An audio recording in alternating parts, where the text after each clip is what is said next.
Bueno, buenos días, muchas gracias por su paciencia y por estar acá.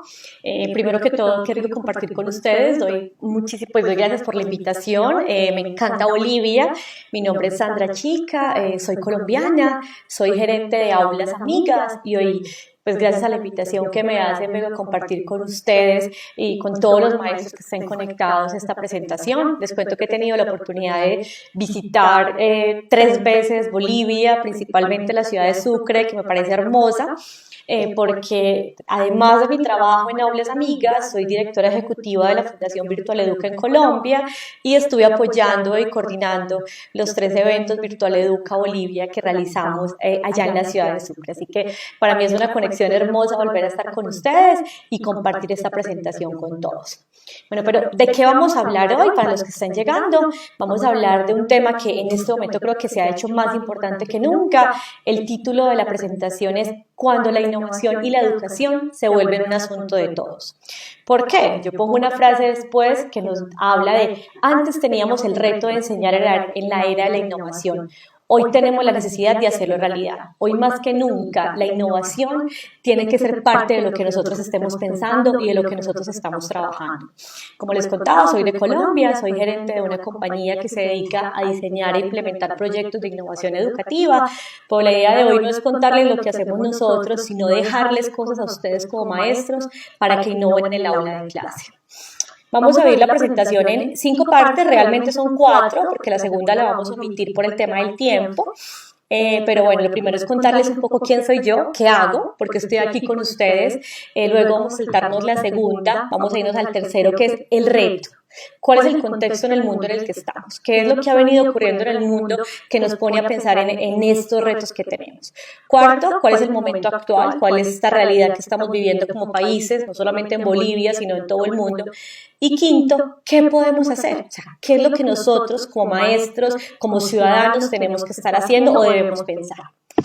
Comencemos, Sandra Chica, pues les cuento, yo me resumo como una apasionada por la educación.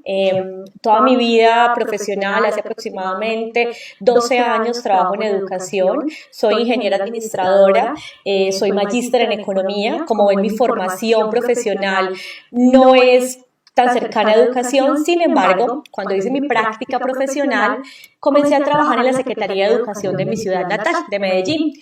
Fue el primer contacto que tuve con el mundo laboral, fue en esta secretaría y ahí me enamoré de la educación. Desde ahí trabajo en educación, he pasado entonces de trabajar en la Secretaría de Educación de Medellín, pasé a la Gobernación de Antioquia a dirigir otro proyecto de innovación educativa, luego tuve la oportunidad de ser gerente para una empresa puertorriqueña que la abrimos en Colombia llamada Operación Éxito, de una plataforma e-learning, una plataforma digital. De ahí, como les contaba, paso a integrar el equipo de Virtual Educa, dirigiendo la fundación en Colombia y además dirigía las operaciones en Latinoamérica. Y hace casi un año aproximadamente asumo un gran reto de gerenciar una compañía denominada Aulas Amigas, que como les contaba al principio, diseñamos e implementamos proyectos de innovación educativa. Entonces, de nuevo, soy una apasionada por la educación y por eso quiero compartir con ustedes algunas de las cosas que también he aprendido de otros colegas y estar trabajando con maestros como ustedes. Vamos a pasar entonces, como les decía, al tercer punto, porque el segundo lo vamos a omitir por el tiempo, pero vamos a hablar el reto, contexto, el mundo en el que estamos el día de hoy. Primero que todo, como vemos en esta imagen, vemos una dualidad, vemos una educación, muchas veces de alguna manera creo que ha cambiado un poco, ya no es el tablero de tiza, pero sí tenemos un tablero con acrílico, ese ha sido el cambio más grande, pero vemos una realidad. Un mundo completamente tecnológico, un mundo que avanza a grandes velocidades, con grandes cambios y con grandes desafíos, ¿cierto? Entonces, el contexto es este. ¿Qué ha pasado en nuestra historia? En nuestra historia hemos pasado por 4 revoluciones industriales, vamos a hablar un poquito de cada una de ellas. Cuando se define una revolución industrial, generalmente lo que se hace es determinar un hito, una nueva tecnología, una invención que determinó que pasáramos de una a la otra. La primera revolución industrial estuvo marcada por una tecnología, en este caso la máquina de vapor. De alguna manera dejamos de nosotros como seres humanos sostener el peso y la fuerza de nuestro trabajo para trasladarle esa fuerza a la máquina. Entonces tenemos aquí la máquina de vapor como uno de los grandes hitos de la primera revolución industrial. La segunda revolución industrial, no sé ustedes si se acuerdan cuáles es esas tecnologías que la marcaron, les voy a hablar de una de ellas que yo creo que hasta ahora sigue siendo muy importante en nuestra vida, que es la electricidad. O sea, en la segunda revolución industrial aparece esta gran tecnología, la bombilla como tal, y la electricidad, y empieza a haber una automatización de procesos o una sistematización, procesos mucho más grandes, masivos, llamamos el Fordismo como tal, la producción de carros, bueno, todas estas tecnologías que demarcan la segunda revolución industrial. Ahora, la tercera, no sé, profes, si ustedes se acuerdan, la tercera revolución industrial, ¿de qué estamos hablando? Pero en la tercera como tal, nosotros estamos hablando de dos grandes cosas. Uno, los dispositivos tecnológicos, los computadores, o sea, ahí aparecen en nuestras computadoras, las PC, inicialmente eran gigantes, ustedes saben que antes un procesador podía ocupar completamente una sala de la que ustedes, por ejemplo, en la universidad trabajan con los chicos, pero además aparece el Internet, ¿cierto? Esta gran tecnología de conectividad, el acceso a información que antes era muy difícil, antes íbamos a una biblioteca para acceder a esta información, pero ahora está a un clic, ¿cierto? Y esto pasa en la tercera revolución industrial. Sin embargo, si bien muchas personas dicen, pero es que aún estamos en la tercera, todavía hay un auge muy grande de lo que son los equipos tecnológicos y la Internet, ya nos están hablando los expertos de una cuarta revolución industrial. Pero bueno, ¿qué es esa cuarta revolución industrial o qué la determina? Pues nosotros podemos resumir que la cuarta revolución industrial habla de tecnologías exponenciales, tecnologías que antes ni conocíamos, tecnologías como realidad aumentada, como Big Data, Internet de las cosas. Ahora les hablo un poco más de ellos. Pero entonces hay que entender que en el momento en el que estamos en nuestra historia, estamos en la cuarta revolución industrial, ¿cierto? Aquí hay un pequeño video que les voy a dejar para que escuchen, pues Every day, ahí tienen we los think, subtítulos. invent, heal, laugh, explore, reason, share.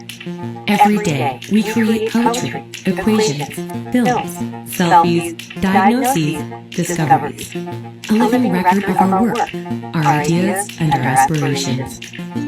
Capturing over 2.5 quintillion bytes of data, but 80% of this data is invisible to today's technology.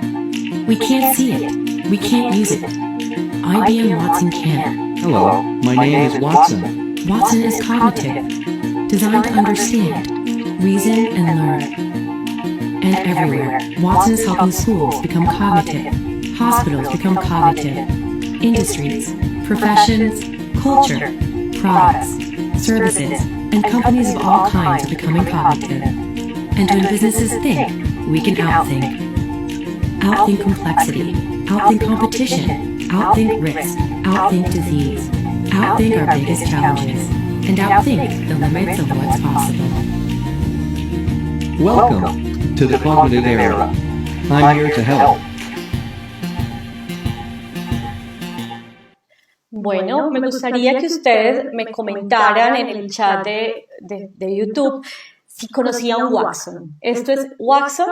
Watson es una tecnología de IBM, por favor, que ahorita quiero leer un poco los comentarios, quiero saber, los que conozcan Watson o los que hayan escuchado hablar de Watson, por favor, digan sí, yo conocía Watson, y los que no me cuentan. Bueno, pero les voy a explicar a todos los que de pronto no conocen. Watson es esa tecnología de IBM que utiliza dos principios grandes de la cuarta revolución industrial, y es Big Data, o sea, gran cantidad de datos, con inteligencia artificial. ¿Qué hace Watson? Watson es como lo que nosotros podríamos decir un gran robot, sin embargo no tiene un cuerpo exoesquelético como lo que conocemos como un robot, es más bien un software, un programa, que lo que permite es, gracias a grandes cantidades de información y su capacidad de procesamiento de esa información, más inteligencia artificial, poder responder ciertos retos. Por ejemplo, Watson tiene diversas aplicaciones. Una de las más conocidas y de las más importantes es en términos de nuestra salud, de oncología, todo lo que tiene que ver con tratamiento de cánceres. ¿Qué puede hacer Watson? Entonces Watson, lo que hicieron los expertos fue introducirle las diferentes historias clínicas, diagnósticos, terapias, tratamientos de personas con problemas oncológicos o con cáncer en diferentes países, y cuando tú tienes un episodio o pasa algo, va la persona, ingresa los datos y Watson tiene la capacidad de procesar esta información, millones y millones de líneas en segundos y podernos dar recomendaciones de tratamiento, recomendaciones de dónde o en qué clínica del mundo se hizo satisfactoriamente un tratamiento para ese tipo de cáncer, de médicos. Es decir, lo que una persona como nosotros o un médico normalmente se tardaría años en investigar las historias clínicas de diferentes hospitales, Watson lo hace en segundos. Esa es una de las aplicaciones más importantes que tiene Watson. Watson también ha sido utilizado, por ejemplo, en periodismo, para procesar y para sacar noticias en tiempos reales, por ejemplo, de votaciones al Congreso de Estados Unidos, para poder hablar de todas al otro día de las elecciones. Watson además también tiene una aplicación en leyes, ¿cierto? Así, al igual que con oncología, ya en el caso del derecho o de la abogacía, lo que hace es procesar miles y miles de casos, de sentencias, de cómo se han tratado esos casos, y cuando tú vas con una consulta, tienes la posibilidad entonces de contarte cómo lo debes tratar.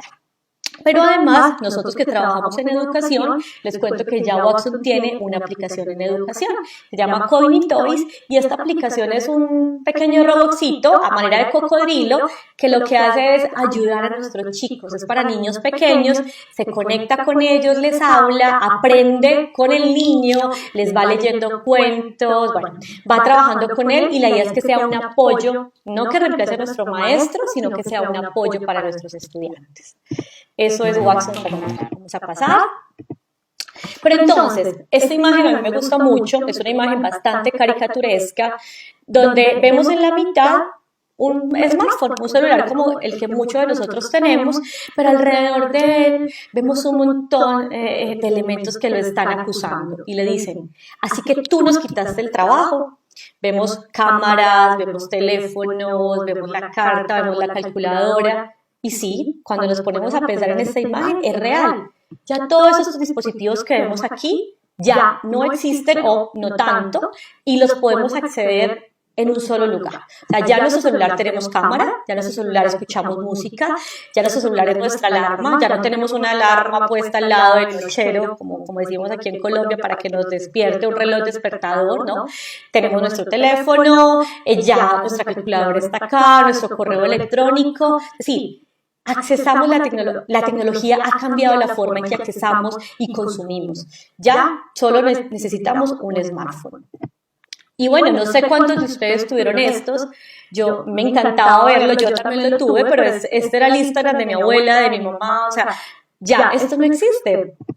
Este era el Pinterest de mi mamá. ¿Se acuerdan de los famosos álbumes de fotografías que imprimíamos, que veíamos con la familia, que además solamente había una oportunidad de tomar una foto? No es como ahora que nos tomamos, ay no me gustó, no, quedé mal, repitamos, no. Era una sola instantánea, como quedáramos estaba y ya. Y ahí se va. ¿Listo? Esta era la tablet de mi infancia. Yo no tuve tablet en mi infancia. Tuve un juguete así, digámoslo, donde podía ordenar y jugar. En este caso eran números, en otros sentidos eran paisajes, ¿cierto? Como vemos, la tecnología nos ha cambiado muchísimas cosas. Pero entonces, ¿cómo resumimos la cuarta revolución industrial? La resumimos en tecnologías exponenciales. Aquí vemos algunas de estas: automatización, big data, o sea, grandes cúmulos de información y de datos y procesamiento de datos, Internet de las cosas, robótica, Bitcoin, blockchain, impresoras 3D, biotecnología, realidad aumentada, realidad virtual. O sea, nos están contando que existe un sinnúmero de tecnologías y de las cuales tenemos que poner cuidado. ¿Pero por qué? Por esto. Eso es lo que está ocurriendo, profes. El mundo evoluciona a grandes velocidades, pero aquí lo importante es que nuestro sistema educativo no se quede atrás. Este es nuestro gran reto, tratar de ir a la velocidad en la que está yendo el mundo, de que la educación pueda por lo menos seguir esa velocidad, ¿cierto? Pero ¿por qué es tan importante? Aquí hay algunas afirmaciones. Primero, porque la tecnología está aumentando o está abriendo una gran brecha en el mercado laboral. Es decir, aquí nos cuenta el Foro Económico Mundial, nos hacía una advertencia de que se pueden perder 75 millones de empleos o de puestos de trabajo, y que las nuevas tecnologías pueden dar nuevos empleos, pero son empleos completamente diferentes a lo que hoy conocemos. ¿Cuál es el reto entonces? ¿Cómo preparamos a nuestros estudiantes para que puedan acceder a estos nuevos empleos que van a salir, ¿cierto? Porque como los estamos preparando ahora, no estamos teniendo en cuenta estos grandes retos. Hablamos de un desempleo tecnológico, también tiene que ver con lo mismo, y algo que me pareció muy particular sobre que dijo el MIT. El MIT nos contaba que a partir de este año, del 2020, el acervo de conocimiento, es decir, el cúmulo de conocimiento y de conceptos aumentará al doble cada 73 días en áreas como ingeniería, genética, química e informática. ¿Qué significa esto y por qué lo traje a colación? Nosotros, ustedes, profes, que la mayoría están en un mundo universitario, es como si hoy nuestros chicos ingresaran a la universidad, ¿cierto? Pero al cabo de 4 o 5 años que salen, con este nivel de crecimiento del acervo de conocimiento, cuando salgan y solamente lo que aprendieron es lo que le dimos en la clase, van a estar completamente desactualizados. Aquí el gran reto es cómo mantenemos actualizados a nuestros chicos, ¿listo? Y todo eso se resume en un gran desafío, talento humano. ¿Cómo nosotros formamos ese talento para enfrentar los retos de la era actual? Pero tenemos unas herramientas, ¿cierto? Antes hablábamos mucho de todo el tema de conocimiento, de cuánto teníamos que aprender, de la memoria. Pero ahora nos están diciendo, oye, definitivamente hay otras cosas que necesitamos. Necesitamos no solamente conocimiento, sino competencias. No sé si ustedes conozcan las competencias del siglo XXI. Se dividieron en 4 grandes grupos. Estos grupos son maneras de pensar, herramientas para trabajar, maneras de trabajar y maneras de vivir en el mundo. Son 4 grupos de competencias que nosotros debemos desarrollar con nuestros chicos. No les voy a hablar en este momento porque más adelante voy a ir por cada una de ellas y les voy a contar precisamente algunos tips o algunas maneras de desarrollar esas competencias. Entonces ahora, después de ver en ese gran mundo que nos estamos moviendo tecnológico, ahora miremos cuál es la realidad actual. Parémonos en el día de hoy. Esta es la realidad, profes. Tenemos una gran amenaza. Esta amenaza lleva a nuestros países, digamos en Latinoamérica, más o menos 2 meses, pero realmente llegó hace mucho más tiempo. No lo podemos evitar, no lo podemos negar, están las noticias, está en todas partes. Un virus ha amenazado el mundo, ¿cierto? El COVID-19 es una pandemia que, como ustedes saben, se descubre o se detecta por primera vez en diciembre de 2019 en China, que los síntomas son muy similares a los de una gripa y bueno, con ciertas dificultades o con ciertos agravantes como temas respiratorios y fiebres, y la transmisión es bastante sencilla, o sea, lastimosamente es muy contagioso y es una transmisión desde nuestra saliva, hablar con alguien, el tocar, ¿cierto? Entonces por esto nos han pedido de muchas maneras que prevengamos. Esto fue una imagen de cómo estaba el COVID aproximadamente a principios del mes de marzo, ¿cierto? Es como cómo estaban los contagiados distribuidos en el mundo. Pero esta es una imagen de cómo estaba ayer. O sea, ¿ven la diferencia tan grande? ¿Cómo se ha esparcido este virus en nuestro planeta, en el mundo como tal, en los diferentes continentes? Y esto ha generado un caos gigante. Al principio, yo voy a ser muy honesta, fui de las personas que pensaban, no va a pasar nada, es una gripa, es más mediático, y no. Creo que tengo que reconocer que estaba completamente equivocada y que hay grandes consecuencias y grandes enseñanzas que debemos de tener de cuenta de lo que estaba ocurriendo, de este virus que nos llegó, ¿cierto? Definitivamente el COVID ha asustado al mundo, nos tiene en un momento donde, bueno, estamos como a media marcha, el mundo no está igual, no está trabajando igual y ha tenido grandes impactos y grandes consecuencias. Por ejemplo, el mercado bursátil, lo que es la bolsa como tal y las acciones, tuvieron su desplome más fuerte durante el mes de marzo. Miren esta gráfica como nos muestra cómo las bolsas del mundo y los principales indicadores de bolsa se fueron al piso en solo prácticamente un mes, de febrero a marzo cayeron muchísimo.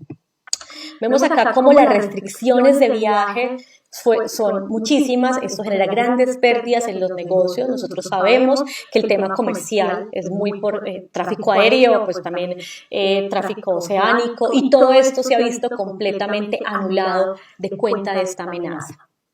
Otra cosa importante, el petróleo. El precio del petróleo se ve afectado por muchas variables. El COVID no es la única variable que lo ha afectado.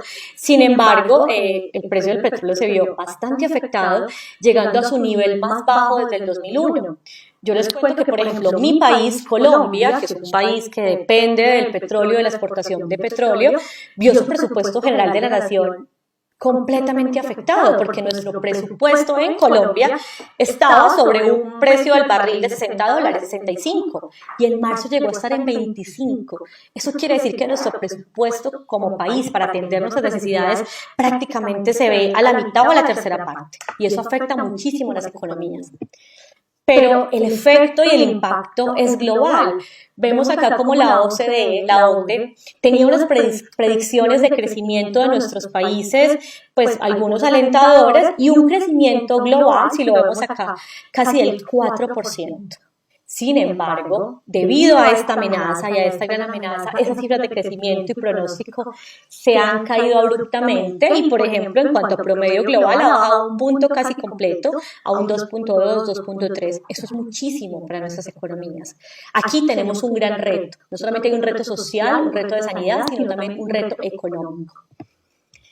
Pero bueno, más allá, dejemos de hablar un poco de esos grandes retos como países y vámonos a cosas que nos tocan muy de cerca. ¿Listo? Primero, este impacto llegó a todos los niveles. Ahora nos toca aprender dos cosas diferentes. Uno, teletrabajar. Ya esa palabra que antes estaba por ahí, que a muchos no nos gustaba, ya nos ha tocado. Yo hace 2 meses estoy trabajando desde mi casa, muy poco hemos salido. No todo el mundo tiene esa oportunidad, pero tenemos que aprender a teletrabajar. Ese ha sido uno de los grandes retos. Segundo gran reto, el estudio. Hablamos académicamente. ¿Cómo hacemos para continuar con nuestra educación de una manera virtual y de una manera remota? Son dos cosas que nos afectaron muchísimo. Primero, el trabajo y segundo, nuestro componente académico, ¿cierto? Aquí hay dos imágenes que son bastante también caricaturescas, en broma, pero por ejemplo la primera dice, cuando el profe no sabe ni prender el proyector de la clase en línea y ahora estamos pretendiendo o de la clase como tal, ahora estamos pretendiendo que nos dé una superclase. Cuando no sabe prender un proyector, poner el video bien en nuestra aula de clase, poner las diapositivas, y ahora le estamos exigiendo a nuestros maestros, oye maestro, toca continuar con nuestro proceso, pero hay que hacerlo virtual. Y la segunda, el home office. O sea, trabajar en nuestra casa, hay muchas personas que tampoco están acostumbradas a este tipo de trabajos. Aquí hay grandes retos, empezando por los hábitos, ¿cierto? Porque teletrabajar, o sea, entender y tener la voluntad de levantarte de tu cama, organizarte, bañarte, sentarte en tu sala o en donde hayas dispuesto y comenzar a trabajar. Son dos grandes retos que tenemos. Entonces, de nuevo, después de este contexto, tenemos un contexto completamente tecnológico, grandes velocidades en las cuales se está moviendo el mundo y nosotros no podemos quedarnos atrás como educación. Y nuestro segundo gran reto que tenemos es esta gran amenaza que existe, el coronavirus. Entonces, la frase es, antes teníamos el reto de enseñar en la era de la innovación. Hoy no es un reto, hoy es una necesidad. Hoy la situación nos obliga a hacerlo. Entonces, retomemos esas competencias. Ahora más que nunca, esas competencias tienen sentido y tenemos que entenderlas y aprenderlas a trabajar. ¿Por qué? Porque definitivamente ya no es simplemente entendamos qué son las competencias, sino pongámoslas en práctica. Vamos a ver cada una de esos grupos. Como yo les contaba, el primer grupo de competencias se llama maneras de pensar. Perdón, un segundo. ¿Qué tenemos en maneras de pensar, profe? Tenemos creatividad e innovación, tenemos aprender a aprender, tenemos la competencia de pensamiento crítico y tenemos resolución de problemas. Estos grupos de competencias, maneras de pensar con sus competencias, ¿listo? ¿Para qué son importantes? ¿Qué capacidad nos pueden desarrollar? Primero, interpretar situaciones desde diferentes perspectivas, generar ideas originales, capacidad de analizar problemas y generar soluciones.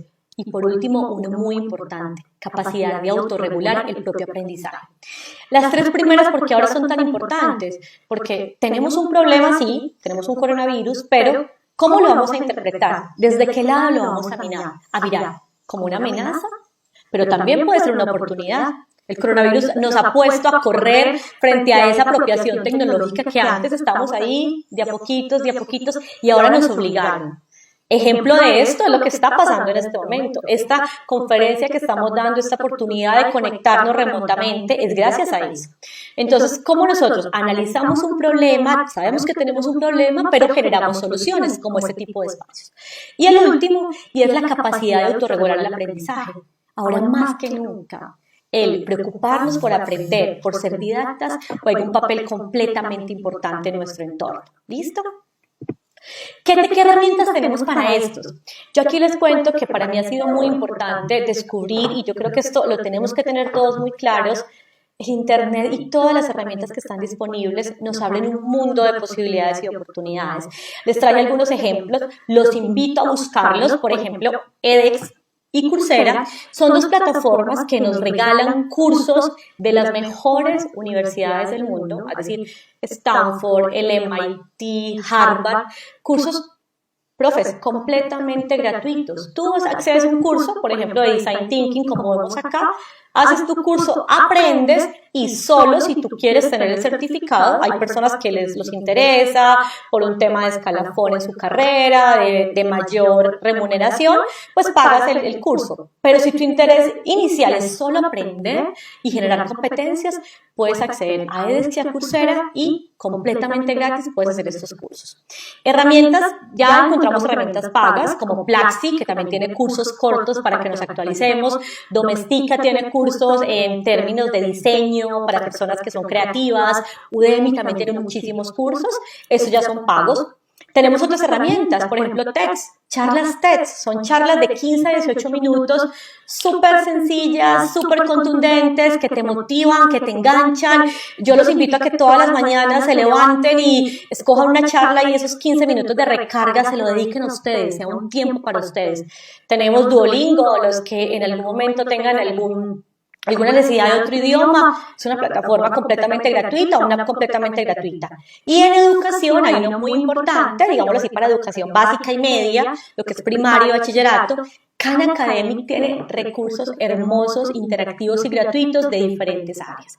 Entonces aquí tenemos muchísimas herramientas para que entendamos y empecemos a desarrollar esas competencias. Y el autoaprendizaje, que es tan importante. Segundo, maneras de trabajar, profes. Hoy más que nunca debemos aprender a estar conectados de otra manera, a trabajar colaborativamente y en red. Las redes de aprendizaje hoy son muy importantes y tenemos que aprender a utilizarlas. Aquí hay dos grupos, comunicar y colaborar. ¿Y qué podemos hacer para eso? También hay muchas herramientas disponibles. Tenemos Zoom para videoconferencias, tenemos Skype, estamos ahorita por un canal de YouTube, tenemos Meet, tenemos Google Hangouts, tenemos desde el WhatsApp, con lo cual podemos comunicarnos con nuestros estudiantes, pero además tenemos otras, tenemos Padlet. Los invito a conocer Padlet. Padlet es una herramienta que nos permite crear muros colaborativos con nuestros estudiantes. Entonces, digamos, si estamos en la universidad, si estamos en un colegio, somos profes, escojamos un tema, abramos un super muro en Padlet y entre todos construyamos nuestro muro de pensamiento, aportemos a ese muro. Tenemos también para hacer cosas colaborativas como Google Drive, compartir documentos, hacer documentos al mismo tiempo, crear blogs como Blogger o como WordPress. Bueno, como ven acá, son diferentes herramientas que nos permiten y apuntan a estas dos competencias, comunicarnos y colaborar o trabajo colaborativo. Recuerden, Padlet se la recomiendo muchísimo, es súper buena. ¿Qué más tenemos? El tercer grupo de competencias y no menos importante, maneras de vivir en el mundo. Este nos habla de la conciencia que tenemos de nuestras responsabilidades como seres sociales, de entender que no somos una sola persona, nosotros vivimos en comunidad. Si bien tenemos una individualidad, también tenemos que entender que nuestros derechos van hasta donde comienzan los derechos del otro y que somos seres que vivimos en sociedad. Aquí hablamos de ciudadanía local y global, somos ciudadanos de nuestra ciudad, de nuestro país, de Bolivia, pero también somos ciudadanos del mundo. Vida y carrera y como ciudadanos tenemos grandes responsabilidades personales y sociales. Pues con esta pandemia nos hemos dado cuenta de muchas cosas. Nos queda claro que hay muchos empleos que deben ser mejores pues, o más valorados. No solamente nuestros médicos, que son grandes héroes en este momento, sino, por ejemplo, digo en el caso de nuestro país, desde que estamos en confinamiento, hay muchas personas que a pesar de eso siguen y arriesgan su vida a través o para prestarnos los servicios para poder seguir o continuar con nuestra vida de una manera más o menos normal, como son los cajeros, las personas que hacen el aseo, que atienden, las personas que transportan nuestros alimentos, los agricultores que siguen cosechando nuestros alimentos que día a día estamos consumiendo, ¿cierto? Pero además de eso, hemos tenido unas muestras gratificantes de ese apoyo y esa solidaridad. Hemos visto cómo artistas se han unido a la causa, dando conciertos gratuitos para todos, como los gimnasios. En Colombia, en mi ciudad, por ejemplo, Medellín, hay muchos gimnasios y obviamente fueron de los primeros que cerraron, pero muchos volcaron sus clases a clases virtuales para que la gente pudiera desde casa continuar con sus entrenamientos o empezarlos porque muchos no. Vemos abajo una imagen de la Mona Lisa con un cubrebocas, es decir, los museos también abrieron. Ahora podemos visitar muchos museos de manera virtual y hacer esos tours que siempre hemos querido. O sea, el mundo se está reinventando y la solidaridad se tiene que reinventar. Pero ahora hablemos de otro punto muy importante, herramientas para trabajar. Entonces hemos hablado de maneras de pensar, maneras de trabajar, maneras de vivir en el mundo y ese es el último grupo de competencias, profe. Herramientas para trabajar. Aquí tenemos dos grandes grupos. Uno, apropiación de las tecnologías digitales. Ahí estamos hablando de un concepto que llamamos todos alfabetización digital, pero estamos hablando de un segundo que es alfabetización informacional. Y creo que hoy más que nunca este segundo se hace importante. Voy a comenzar por este, que es alfabetizar informacionalmente. Como les contaba, desde la aparición de Internet tenemos acceso a la información de una manera que antes era imposible. Ahora, profes, déjenme decirles que yo creo que ya lo sabemos todos los que hemos sido profesores en algún momento, que ya no somos dueños del conocimiento. Ese conocimiento está ahí, está a un clic, está a la mano, está en Google, están las bases de datos que nuestros chicos pueden acceder, ¿cierto? Ahora nuestro gran reto es cómo enseñarles a utilizar esa información y ese conocimiento, y eso es alfabetizar informacionalmente. Atrayéndolo al contexto en el que estamos viviendo actualmente, cuando comienza todo este tema del coronavirus y de esta amenaza para el mundo, lo primero que ocurre es un sinnúmero de noticias falsas, de pánico colectivo y un montón de mitos frente a esto. Entonces, lo primero que les quiero dejar aquí es cómo enseñarles a las personas a que entendamos que no toda la información que circula en redes, que circula por ahí, es real. Aquí les traigo unos mitos que nos habla, porque el Foro Económico Mundial en algún momento dijo, ven, hay 5 grandes mitos sobre el coronavirus y hay que desmentirlos. Primer gran mito, el virus puede transmitirse a través de cartas y paquetes enviados desde China. Esto al principio, cuando supimos que venía el virus de China, la gente entró en pánico y si tenías que abrir un paquete que te llegó de China ni lo abrías, lo cual es un completo error. ¿Por qué? Porque el virus no soporta estar en una superficie más de 3 a 5 horas o hasta 10, depende de la superficie, y un paquete que viene desde China se demora días en llegar. Entonces esto primero es un gran mito, es imposible que el virus se transmita por medio de un paquete que recibimos desde la China. Segundo, puedes contagiarte de tus mascotas. Al principio también eso generó mucha alarma. Muchas personas comenzaron a dejar y abandonar a sus mascotas. Yo tengo 2 perritos, yo me muero, para mí son parte de mi familia, es como si mi esposo, mi mamá se contagiara y yo lo abandono porque está contagiado, eso para mí no tiene sentido, pero bueno, sin embargo, eso generó mucha alarma. Y también es un mito, no está comprobado, si bien ya han encontrado casos muy pocos de mascotas o de un tigre en Estados Unidos, un gato, no se ha comprobado que los animales transmitan el virus. Esto es completamente un mito. Tercer gran mito. Una vacuna contra la neumonía proporciona protección. Muchas personas al inicio, como los síntomas del coronavirus se asemejaban a problemas respiratorios y a neumonías, comenzaron a pensar que la misma vacuna contra la neumonía podía proteger. Esto es falso, todavía no tenemos la vacuna contra el coronavirus, así que no podemos pretender que si nos vacunamos contra la neumonía seamos inmunes al virus en este momento. ¿Listo? Otro gran mito. los antibióticos son un tratamiento efectivo. No es real, hay que diferenciar entre dos tipos de enfermedades muy potentes, pero que son completamente diferentes. El coronavirus, como su nombre lo dice, COVID-19 es un virus y los antibióticos están creados para combatir bacterias. Es decir, si te contagias de coronavirus, el tratamiento no va a ser con antibióticos porque estamos hablando de que somos diferentes las enfermedades tipo virus y las enfermedades tipo bacterias. Y el criptograma mito para mí fue un horror, se los cuento, una infidencia acá para que se rían conmigo, es el del ajo. Al principio comenzaron a decir que comer ajo puede ayudar contra el virus. Pues, oh sorpresa, mi madre escuchó esto y a mí no me gusta el ajo, por lo menos no, a diferencia de que esté en las comidas ya preparado, que le dé sazón, pero el olor del ajo no aguanto. Y mi madre comenzó a comer ajo como no está escrito. Yo, mami, por Dios, ¿por qué estás comiendo ajo? Y me dice, no, es que escuché, es que en YouTube hay un video que el ajo ayuda al coronavirus a prevenirlo. Mami, me tocó mostrarle el artículo donde decía que no estaba comprobado, porque ella, feliz con lo primero que lee, fue a consumir todo el ajo que encontró. De nuevo, ese es un gran mito, comer ajo no ayuda a eliminar el virus. Esto, noticias falsas. Profe, sí, este para mí es muy importante. Vamos a mirar la primera noticia. La primera noticia yo me la encontré en el Facebook de una amiga, la traigo aquí porque fue algo que me pasó particularmente.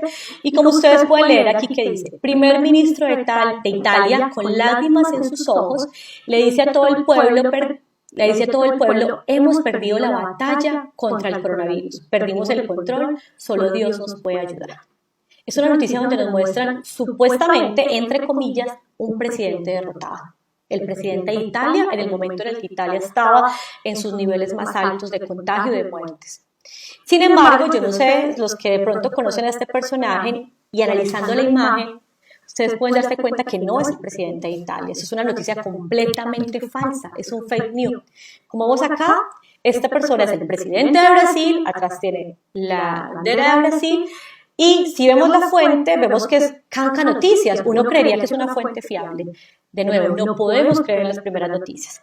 La segunda ocurrió en mi ciudad. Una cadena falsa por WhatsApp les decía a las familias, sobre todo a personas venezolanas, porque hemos tenido mucho paso de personas venezolanas a nuestra ciudad, ¿cierto? Buscando oportunidades, les estaba diciendo que la alcaldía iba a dar un subsidio, un apoyo económico a las personas que se acercaran.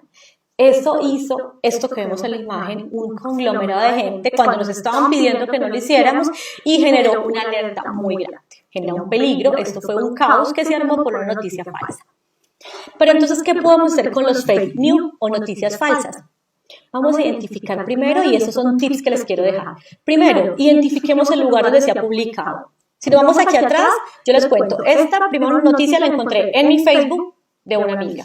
Le dije, bueno, es una amiga, vamos a ver. Segundo, localiza las fuentes de las noticias, busca las referencias. Yo me fui, en este caso, a Canca Noticias, a mirar qué tipo de periódico, o pues, sí, de periódico era, y me di cuenta que sus noticias no eran muy formales, que digamos. Entonces empecé a buscar referencias y me di cuenta que no podía confiar mucho. Tercero, ahí fue donde mi gran sorpresa, analiza las imágenes de la noticia. Yo dije, es que yo ese señor lo he visto y no lo relaciono con el ministro de Italia. Empiezo a buscar, obviamente, la imagen del ministro de Italia y me doy cuenta que no es él. Y me doy cuenta y me acuerdo viendo la bandera que se relaciona con Brasil y ahí es donde me doy cuenta que la noticia es completamente falsa. Pero hay un cuarto punto que es muy importante. Muchas veces no revisamos las fechas de publicaciones de unas noticias y son noticias de hace 3, 4 años, 5 años y caemos ahí, ¿listo? Y por último, y no menos importante, leamos el contenido completo de la noticia. ¿Qué ocurre con esto? Muchas veces nuestros medios de comunicación tienen que tener súper titulares que nos llamen la atención, que nos conecten. Entonces leemos el titular, ¿cierto? El primer título y nos dejamos llevar por eso. Eso fue. Pero cuando vamos al fondo de las noticias, cuando ya por fin lo desarrollan, nos damos cuenta que no es lo que estábamos pensando.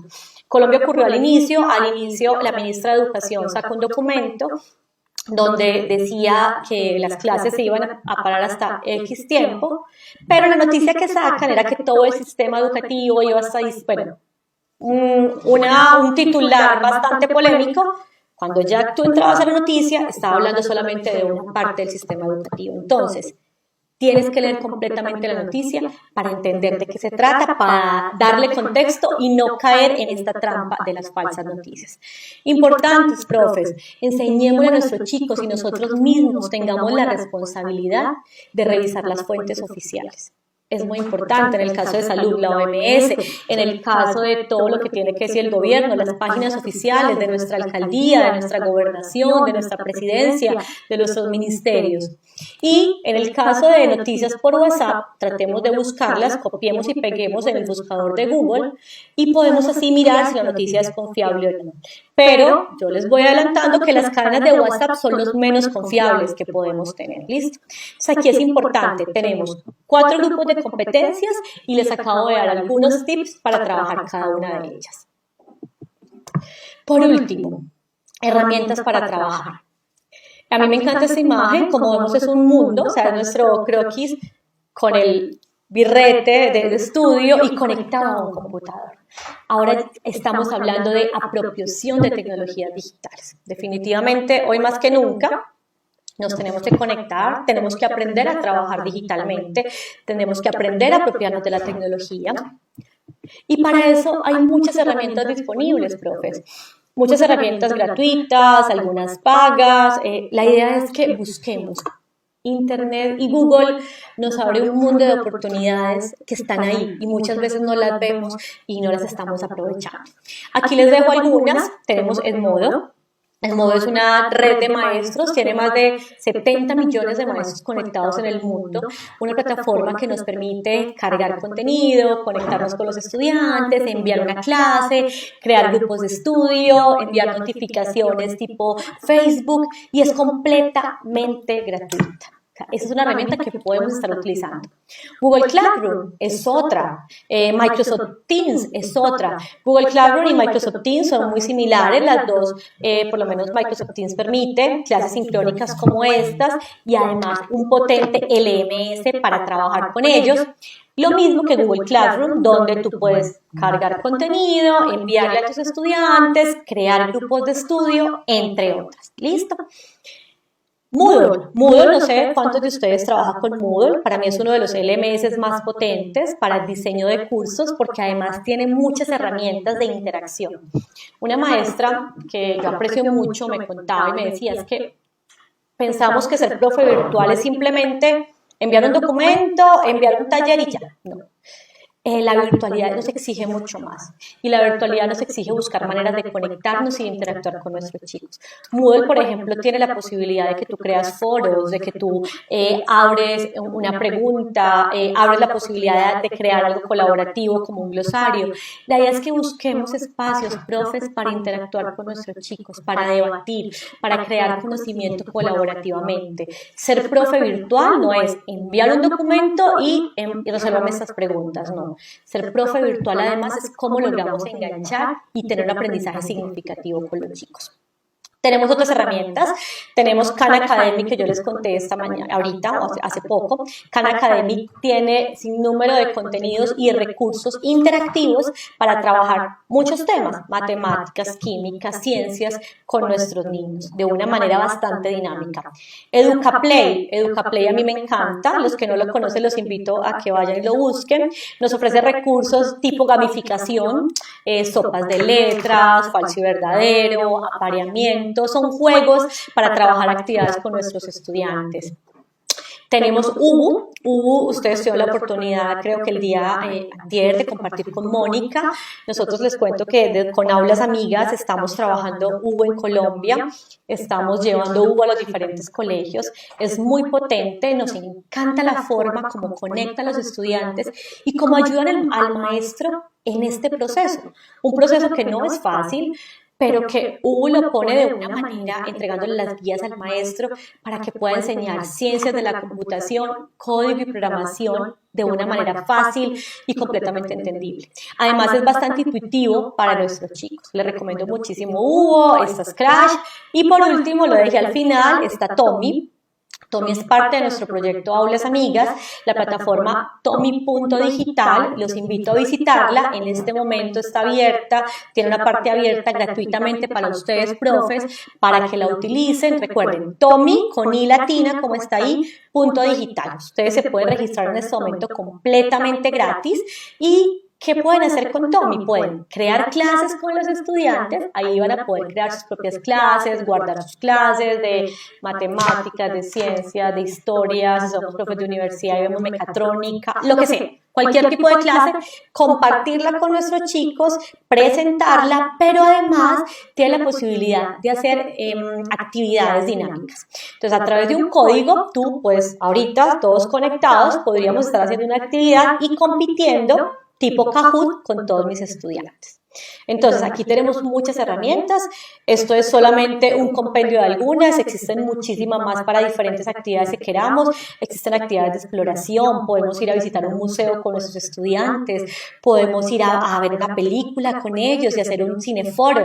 Hay muchas actividades que podemos trabajar con ellos. Esta es una frase final. El aprendizaje ha cambiado, o el proceso de enseñanza-aprendizaje ha tenido que tener una transformación y tiene que tenerla. Antes hablábamos de 3 etapas, donde nosotros como maestros enseñábamos, enseñanza, los estudiantes aprenden y por último hay un proceso de evaluación. Es decir, en 3 etapas, enseñanza, aprendizaje y evaluación. Como si fueran 3 momentos completamente diferentes. Nosotros consideramos que esos momentos no tienen que ser diferentes y no pueden ser diferentes en un modelo como el que nos está exigiendo el mundo de hoy. El mundo de hoy nos exige un modelo completamente diferente. El mundo de hoy nos exige que todo eso esté en un solo lugar, el proceso de enseñanza-aprendizaje, y que la evaluación no sea algo solamente al final. La evaluación tiene que ser algo de proceso. No solamente puede ser cuantitativa, sino cualitativa. La evaluación debe estar en todo el espacio de enseñanza-aprendizaje con nuestros chicos.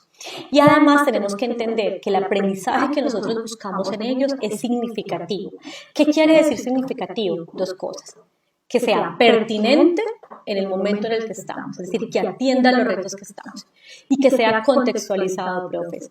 Nosotros la única manera de que ese aprendizaje quede en los chicos y logren hacer algo con él es que les enseñemos en contexto, que entiendan por qué es tan importante lo que están aprendiendo para su vida diaria y para los retos que estamos teniendo en un mundo como el de hoy.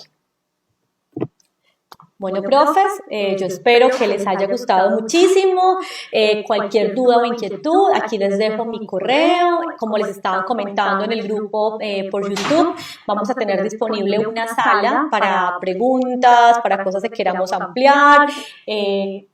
Voy a estar súper disponible en mi correo. Si quieren la presentación, con mucho gusto también se las puedo compartir para que la compartan con sus compañeros, con sus otros profesores, con sus estudiantes.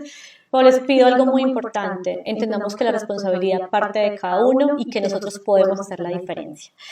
Muchas gracias por todo y de nuevo los espero en la sala de Jixi para comentar y resolver las diferentes inquietudes y preguntas que tengan.